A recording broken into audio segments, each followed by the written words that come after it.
자, 왕래일학기 사회 인권을 존중하는 삶. 오늘 배울 내용은 인권 신장을 위한 옛날의 여러 제도, 교과서 98쪽에서 100쪽까지의 내용을 볼 건데요. 자, 이번 시간에 인권 신장을 위한 옛날의 여러 제도를 알아볼 건데, 주로 우리나라 이제 조선시대를 중심으로 알아보도록 하겠습니다. 과연 그 옛날 조선시대에도 인권이라는 개념이 존재했는지, 또 인권을 위한 어떤 제도들이 있었는지를 알아볼 거예요. 조선시대 광화문 앞 6조 거리입니다. 자, 텅 비어있네요. 웬일일까요? 바로 임금님의 행차가 있기 때문이에요. 임금님이 행차를 할 땐 길에 나와 있을 때에는 엎드려 있어야 하고, 그렇지 않다면은 집 안에 있어야 되죠. 자, 그런데 이 임금님의 행차 때 누군가가 꽹과리를 치면서 임금님의 행차를 막아섰어요. 즉시 임금님을 호위하던 관군에 의해 제지당하게 되는데요. 이 사람 과연 목숨이 온전할까요? 네, 놀랍게도 임금은 가마를 멈추고 꽹과리를 친 백성이 왜 꽹과리를 쳤는지를 들어줍니다. 자, 이것은 조선시대 때 시행되었던 격쟁이라고 하는 제도예요. 억울한 일을 당한 사람은 임금의 행차 때 징이나 꽹과리를 쳐서 그 사연을 임금님에게 직접 호소할 수 있도록 한 제도입니다. 물론 억울함을 호소할 수는 있지만 임금님의 행차를 막아선 죄는 남기 때문에 곤장을 맞아야만 해요. 하지만 그럼에도 불구하고 곤장 맞을 걸 각오하고 임금님의 행차에 뛰어들 수 있도록, 그러니까 그 정도로 억울한 사연은 임금님이 들어주겠다라는 거죠.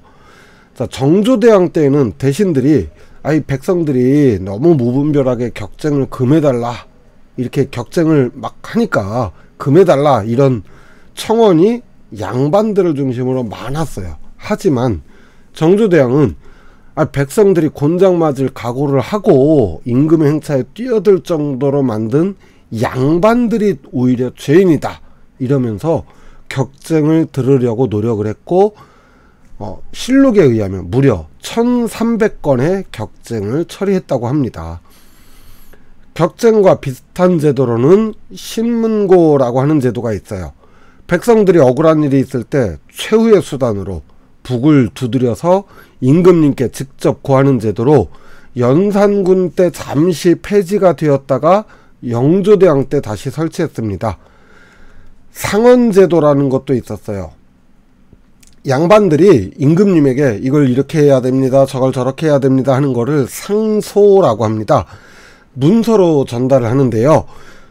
글을 모르는 백성들은 상소문을 쓸 수가 없잖아요. 그래서 신분에 관계없이 관리를 통해 대신 임금님에게 문서를 전달할 수 있도록 하는 상언제도 역시 백성들의 소리를 듣고 억울함이 없도록 한 제도라고 볼 수 있죠. 자, 무언록이라고 하는 책이 있습니다. 원나라 때 사용됐던 일종의 이제 법의학서, 그러니까 법적인 의학서인데, 주로 죽은 사람의 시체를 부검할 때의 지침서예요. 무원록이라는 말 자체가 억울함이 없도록 하라는 뜻으로 조선 세종 때 보다 자세히 주석을 달아 신주 무언록이라는 것을 만들어서 사용을 했고요. 이것을 정조 때 좀 더 쉬운 말로 바꿔 쓰도록 하고 한글로 금속 활자로 인쇄를 해서 전국에 반포하도록 한 중수무언록이라고 하는 걸 발간해서 각 관청에서 살인사건을 조사할 때 사용할 수 있도록 했습니다. 이 무언록은 생각보다 체계적이고 과학적인 자료로 이 무언록 덕분에 독극물을 이용해서 자살로 위장한 사례 등을 찾아내 많은 억울한 죽음을 밝혀내고 진범을 찾아낸 사례들이 남아있는데요. 그 중에 대표적인 사건이 우리가 아는 장화 홍련전입니다. 자, 조선은 또 법치주의 국가였어요. 조선 최고의 법은 세조 때 편찬되기 시작해서 성종 때 완성된 경국대전이었죠. 이 경국대전은 임금도 거역할 수 없을 만큼 완전한 법에 의한 통치를 고집을 했는데요. 노비라고 할지라도 이 경국대전에 의하면 아기를 낳은 노비에게는 출산휴가 100일을 주는데, 심지어 남편도 함께 보름, 그러니까 15일간 휴가를 주어서 아이를 돌볼 수 있도록 했습니다. 그리고 과거 시험에서도 합격자 수는 지역 인구에 비례하도록 제한을 두어서 전국에서 골고루 인재가 선발될 수 있도록 했죠. 조선시대의 재판은 모두 3차례에 걸쳐서 이루어질 수 있도록 했습니다. 특히나 사형에 해당하는 죄의 경우에는 반드시 3번의 재판을 하도록 하여 억울한 사람이 없도록 한 제도인데요.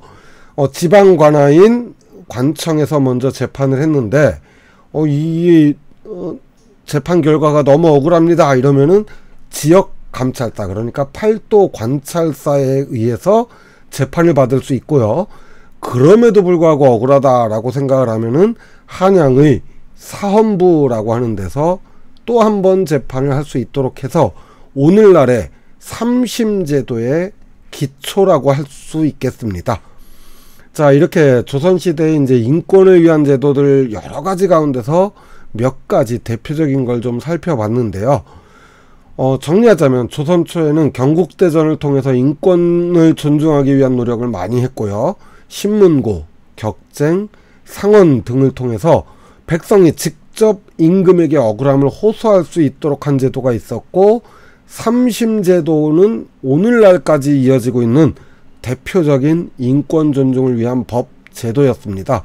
오늘날과는 분명히 차이가 있지만 역사적으로 인권을 위한 각 시대에 맞는 다양한 제도는 존재하였습니다. 자, 이렇게 오늘 과거의, 그러니까 조선시대의 인권을 위한 제도들을 알아봤는데요. 다음 시간에는 이런 인권이 우리 생활 속에서 의외로 많이 침해되고 있습니다. 이런 생활 속 인권 침해 사례에 대해서 교과서 101쪽에서 104쪽의 내용을 가지고 공부하도록 하겠습니다. 오늘 수업 여기서 마칠게요. 수고하셨습니다. 안녕.